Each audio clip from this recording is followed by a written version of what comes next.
Deborah Sussman, for example, she was the one who had done the Southern California Edison logo, taught him.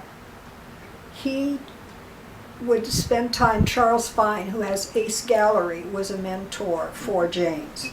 So he drew from these people, and I think they respected him because he was the one in 100 that got it.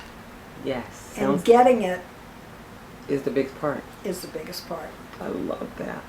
Now, what was his average day like when he was, what would he do average when he wake up in the morning? You know how most people get up, brush their teeth, get on the phone, maybe being an artist of his caliber, what would his average day be like? Just for people that are aspiring to be like him. And when we tell this story, trust me, there will be a lot more people aspiring to look deeper into his amazing body of work. So, well, through the majority of his work, he was living on his own. I know he would get up in the morning, and the first thing he did was look out the door. He did that when he was small. He would check the yard. So I know as soon as he got up in the morning, he'd open the door and look out at the day. And was he looking for things to to make pieces out of, or you just think he was contemplating on what his day might be like for that I day? think it was his little think time. Okay, that's cute. Okay. I believe it had to have been his think time. Mm-hmm.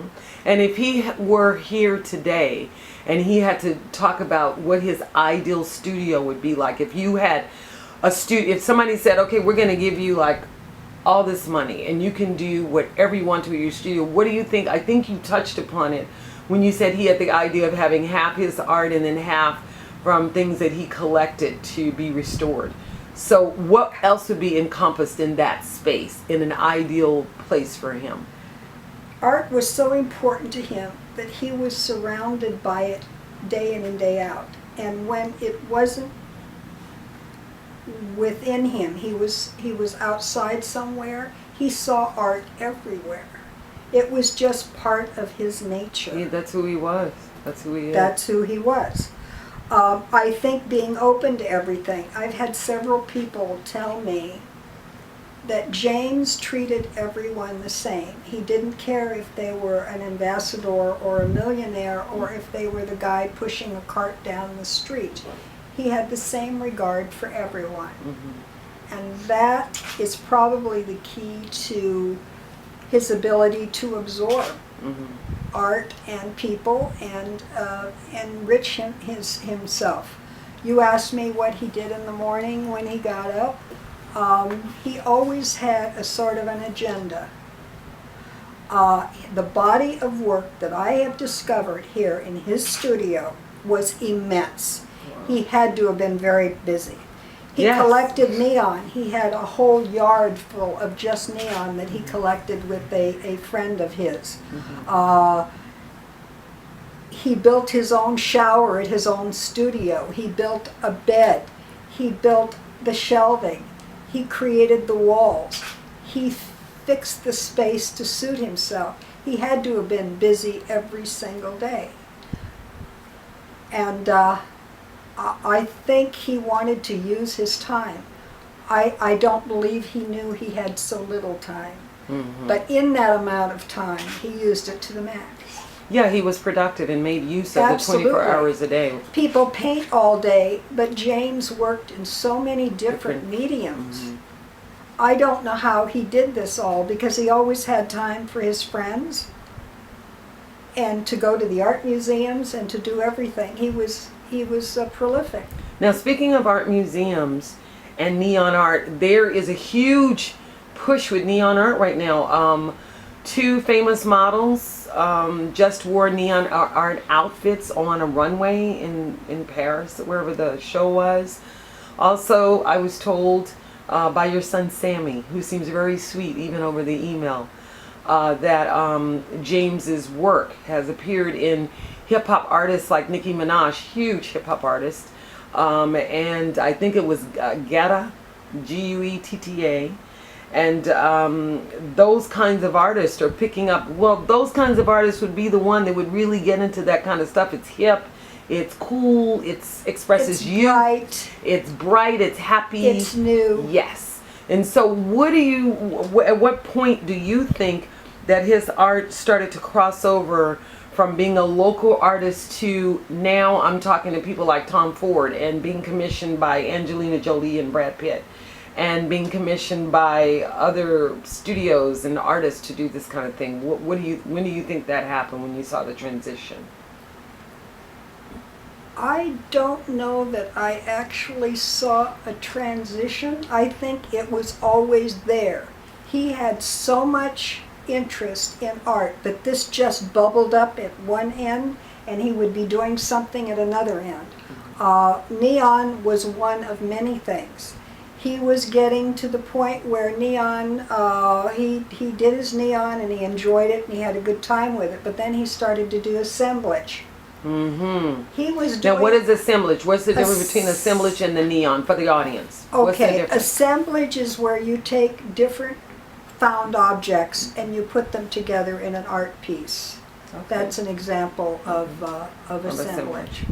Well, we're going to have photos and everything, so we'll get to see those different things. That's what we're going to put photos. But he, I think, was enjoying the neon. Mm-hmm. His most interesting piece is Mary. Mm-hmm. And Mary, he found a broken statue in East LA. Mm-hmm. And it was the Blessed Mother. And she was laying in a trash can. And he saw her laying there. And as he drove by this crowded East LA alley, he saw these eyes looking at him. He circled the block 3 times. He took her and wrapped her in his jacket and brought her home and built a pedestal and found an antique French mirror and had a neon halo over Mary's head. And that is probably his best neon work. Wow. The art signs are simply the word art.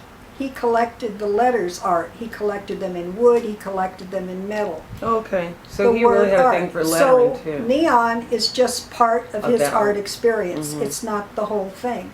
Yes, I can see. I went onto the website, which for the audience is www.mcdemas.com. That's M-C-D like David, E-M like Mary, A-S like Sam.com. And a wonderful visual experience.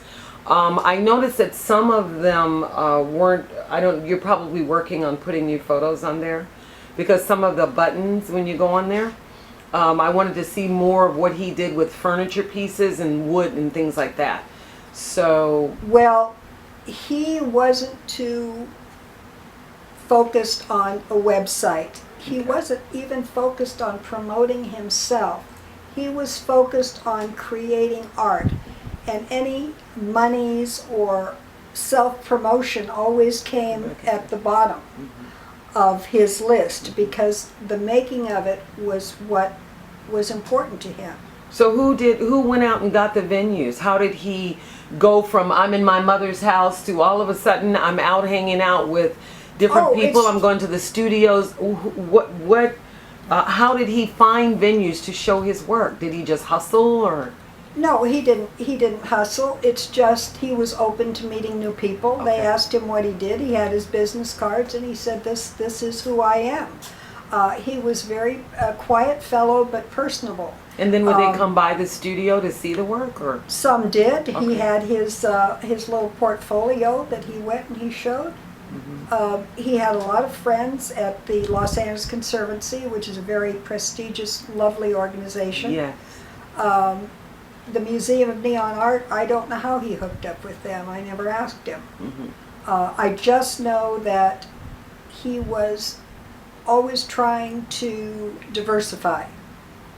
And be ever more multi-dimensional. Absolutely, because he had furniture, he had photography, he had art objects, he had Christmas ornaments, he had everything, lamps and lovely things.